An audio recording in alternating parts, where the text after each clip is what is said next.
So this is our bridge. I never really thought I'd have a bridge, I guess, and it's not too much of a bridge at this point. But it has a lot of history to it. It was built in the 1860s.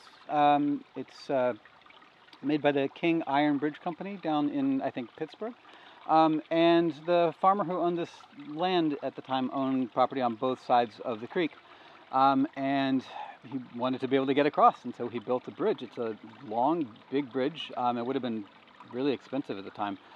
And we didn't know that it was here until we bought the house sight unseen, and we moved in and found we had a bridge. And it was standing at the time. We moved in 2013. And the bridge collapsed in a flood in June of 2015.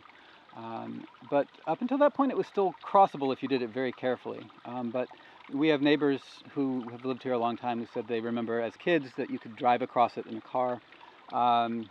So within living memory, it was still sort of a functional bridge. And we've had conversations about what to do with it since it's fallen. And I enjoy having the reminder of the history just sort of sitting there in the yard, and sort of telling us a little bit about the past that we might forget otherwise. So. And my connection to the bridge, in addition to what my husband has just said, it's lots of bugs down here in the creek.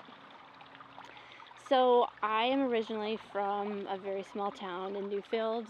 I was, the town's called Dalton, Georgia, and I was born there, and I went to high school there, and I ended up teaching there after college, and teaching in the same classroom where I had been a student. And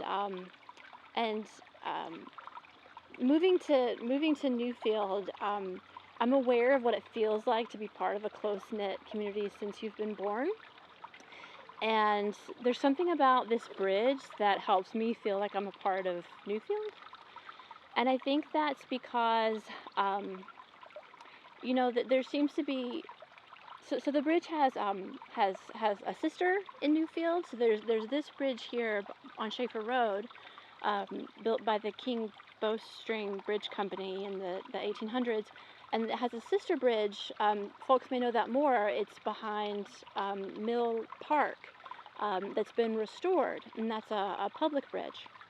But this bridge here is kind of connected to that public bridge, and I think even more momentfully, it's sad that this bridge fell in 2015, and we think it would be just prohibitively expensive for us as a family to restore it. But there's something about having been here the night that the bridge fell, and to have seen it when it was standing, and then to have seeing it every day now that it's fallen, that just I can't explain it. It just makes me feel like I'm more embedded and part of this community of people, and I don't know how or why.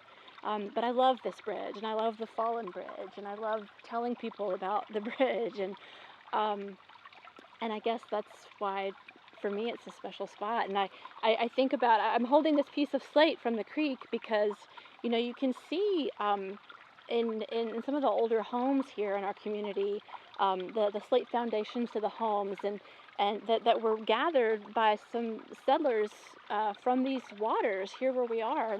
And you can see back here underneath this tree some of the footings that supported the bridge, and that they're you can see how they were expertly stacked. And I just imagine people in decades gone by walking these same lands and gathering the slate, and were they wearing overalls? Did they have a horse and cart? Was there a rope? How did they get this heavy rock? And I just seeing this right here in these ruins just makes me feel somehow connected to that past. It feels special.